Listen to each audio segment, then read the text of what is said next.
Our featured guest tonight is enshrined with the band Yes in the Rock and Roll Hall of Fame, and he's considered by many to be one of the greatest guitarists of all time.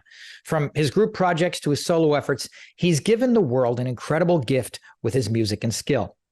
Here to chat about his incredible career is none other than legendary guitarist Steve Howe. Steve, welcome to the show. Thank you very much, David. I'd like to start somewhat at the beginning of your relationship with the guitar.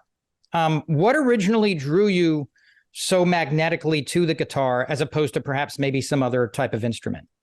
Yeah, it could have been perchance that my parents had a lot of 78 actually of Les Paul and Mary Ford, and they were sensational records. I mean, they still hold up today. So by the time I was 10, I'd heard these records quite a bit, and I didn't even kind of realize that also they had Tennessee Ernie Ford records with two great guitarists on it, Speedy West and Jimmy Bryant. So, it's my parents' fault, really, I think. There was so much guitar, but at the same time, of course, in London, by 1960, there was so much impetus on rock and roll, and people like Chuck Berry and Bill Haley, and it was whipped up a storm with me, really, and I just loved the guitar. It was the era, of course, of the guitar instrumental too, so it couldn't have happened at a sort of more, quintessential time.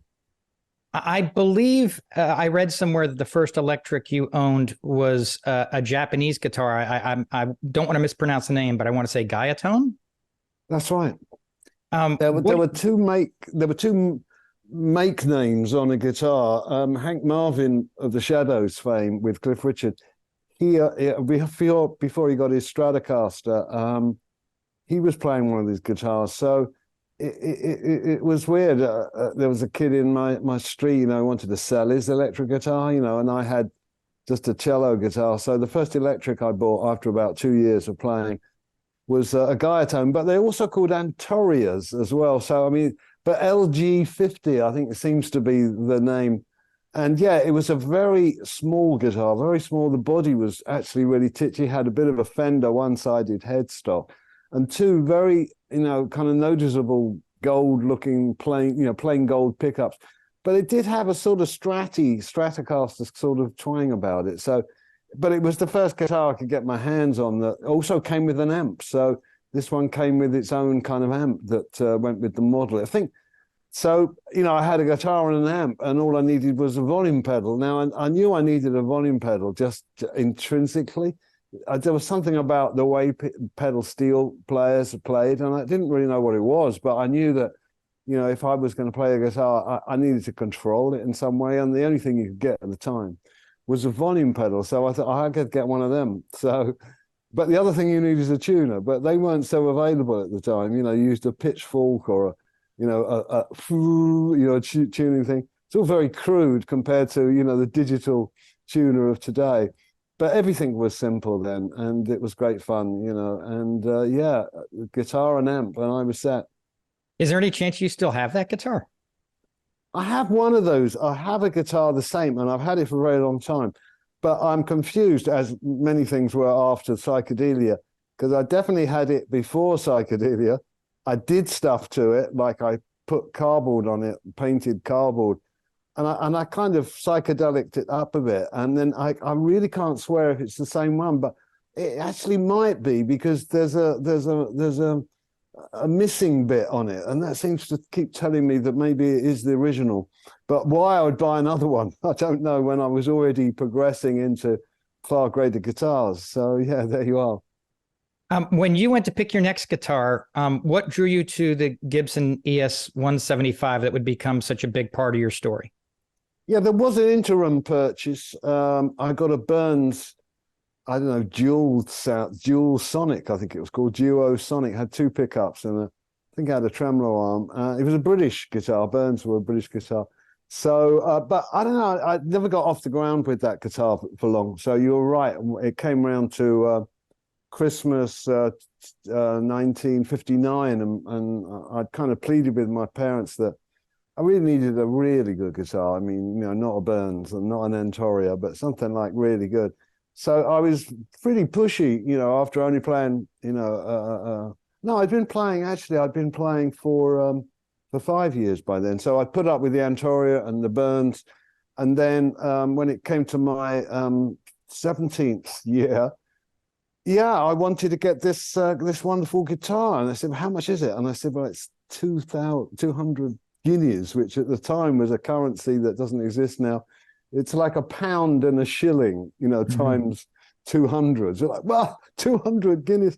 So I was prepared to pay the installments on a couple of years, what we call a hire purchase. I can't remember what you call it, but credit, you know. Like And my layaway. dad put down an amazing £40 on this guitar. I mean, it was really amazing. That was a ton of money at the time. And I guess they'd seen me play in a couple of bands and they thought I had some potential, you know. So they said, well, as long as you pay the installments, you know, we'll buy it. So we went to the guitar shop and they didn't have one. I was like, well, you haven't got an ES-175D? They said, no, we can order it. It'll be in a couple of months. So I was so desperate for that guitar, I was prepared to wait. So I waited. And then when it came, of course, I was thrilled to bits. And it became, I mean, I still think it's one of the most beautiful electric guitars ever made. But when I got it, I got home and put it in the corner and like just stood there like, just sat there looking at it like, wow. But, you know, it had iconic kind of shapes about it. You know, not everybody was playing one. In fact, really, nobody was playing one in the popular music era. It really was jazz guitar. And I had pictures of Wes Montgomery playing it, Herb Ellis, Jim Hall. Everybody played this. Well, 175. See, the D is for the double pickup. I knew I wanted the two pickups. So I hope this isn't getting too technical for anybody. But, you know, the without the D, it's purely a jazz guitar because you only got the front pickup, which is that lovely warm sound. So I'd seen lots of jazzers play it, and a guy called Judd Proctor, who many people might remember if those have the years I do. He was a guitarist. He may have even been Ronnie Donegan's guitarist, or he was a solo guitarist in his own right, and he recorded few records which showed his skill. So there he was, great shape, great thing. The only thing I didn't know was, you know, what was it going to sound like in rock, but I didn't kind of care, you know, it was going to be my guitar, and I got a Fender amp sometime after that. I had Vox for a while, and that was really great. I mean, the Vox amps were terrific, and so were the Fenders. So once I got something that really could make a noise in a club, in a pub, you know, in a small theater, and the venues I was playing, you know, I could crank it up and get a good sound. Is it true you slept with the guitar while on the road when you were like worried about the area you guys were staying in? Yeah, I have to confess, it's partly for its own security. Yeah. I would offer as my claim. Yeah, it was a weird thing to do. I was pretty, you know, I think it was in New York, and I think it was when Yes came to play their first show with Jethro Tull, opening for Jethro Tull.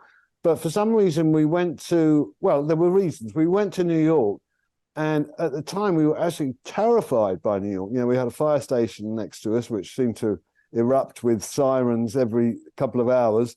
We were trying to sleep. It was hot. And there was some very dodgy people out on the streets. We weren't used to seeing people like this, hustlers and bustlers, you know. So that night, one of those nights, I don't know, I just, you know, I guess I'd been practicing on it, put it in my bed. I thought it was the safest place for it. It's next to me. If they're going to get me, the only way they can get that guitar is to get me first. So I was looking after it. Yeah, it's quite a funny story. Well, it kind of reminds me of a story the legendary Al Cooper told me on the show about a guitar Jimi Hendrix gave him. He eventually had to sell it, I think, because his apartment kept getting broken into because people thought he had the guitar in there. And so he just sold it, let it be known that it got sold, I guess, so that it wouldn't be an issue anymore. Don't come to me anymore.